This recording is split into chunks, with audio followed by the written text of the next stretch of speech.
Proponents of a legal brothel in Vancouver are continuing their fight to make the sex trade safer. Canada's Justice Minister is against the proposal, and as CTV's Stephen Smart reports, he is not the only one speaking out about it.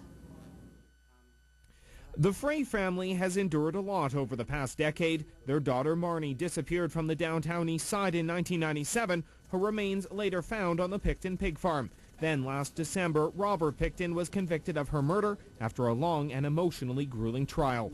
Now the Freys are speaking out again as a group of advocates push for a co-op brothel in Vancouver, a supposed safe haven for sex trade workers. It doesn't make any sense to me.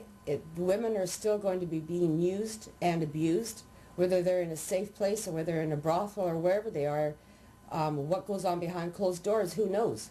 The idea is being fronted by prostitute Susan Davis. One of the selling points has been the legacy of Robert Picton and the need to give women a safer place to do their business away from the dangers of the street. They are engaged in the trade in one of the most dangerous neighborhoods in North America as far as this is concerned, with a mortality rate which is outrageous. But the proposal isn't sitting well with the Freys. They think the women need treatment and a chance to get out, not a room and an incentive to keep selling their bodies and risking their lives. It makes me, very angry.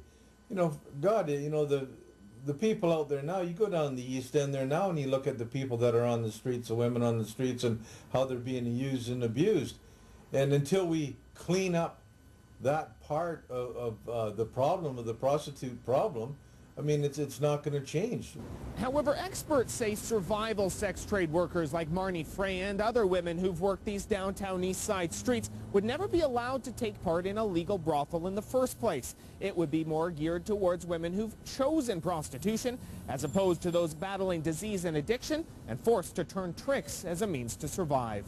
But the Freys don't see that distinction. From their perspective, it's all exploitation, and they think most women turning tricks on Vancouver streets have been exploited enough already.